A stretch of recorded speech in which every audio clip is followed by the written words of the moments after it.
દાહોદના લીમખેડાની હસ્તેશ્વર શાળા દ્વારા પર્યાવરણ સંરક્ષણના ઉમદા કાર્યનો પ્રારંભ થયો। વડાપ્રધાનના એક પેડ માં કે નામ અને કેન્દ્રીય ગૃહમંત્રીના હરિયાળા ભારત અભિયાન હેઠળ શાળાએ 6000 વૃક્ષો વાવવાનો સંકલ્પ કર્યો છે અને આ લક્ષ્યાંક પૂરો કરવા શાળા વિદ્યાર્થીઓને વિનામૂલ્યે રોપા આપીને વાવેતર અને ઉછેરનું માર્ગદર્શન અપાયું। શાળાની આ પહેલથી વિદ્યાર્થીઓમાં પર્યાવરણ પ્રત્યે જાગૃતિ વધી રહી છે। વૃક્ષારોપણનો કાર્યક્રમ હતો।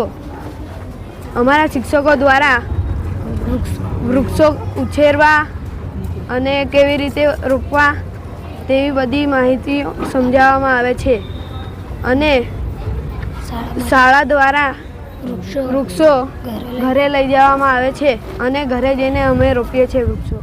આ વૃક્ષારોપણ કાર્યક્રમમાં બાળકોને જાગૃત કરવામાં આવ્યા કે આપણા વડાપ્રધાન દેશના મોદી સાહેબ જેઓ એક વૃક્ષ માં કે નામ અને અમિતભાઈ શાહ સાહેબ જેઓ ભારત હરિયાળી ભારત માટેનો જે સંકલ્પ એમને લીધો છે આ બાળકોને માર્ગદર્શન આપ્યું છે અને અમે આવનાર સમયમાં અમારી સ્કૂલમાંથી કેજીથી 12 સાયન્સ સુધીમાં લગભગ 6 થી 7 હજાર વૃક્ષોનું વૃક્ષારોપણ કાર્યક્રમ એમના ઘરે લઈ જઈ અને આ બાળકો થકી અમે કરાવવાના છે।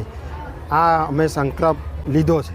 આજે અમારી શાળામાં વૃક્ષારોપણનો કાર્યક્રમ રાખવામાં આવ્યો છે। દર વર્ષે અમારી શાળામાંથી અમને વૃક્ષો કેવી રીતે સાચવવા જોઈએ તેને શું કરવું જોઈએ એવું અમને સમજાવવામાં આવે છે। અમારી શાળામાંથી દર વર્ષે અમને છોડ આપવામાં આવે છે તે અમે અમારા ઘરે સારી રીતે તેનું ધ્યાન રાખીને તેને ઉછેરીએ છીએ।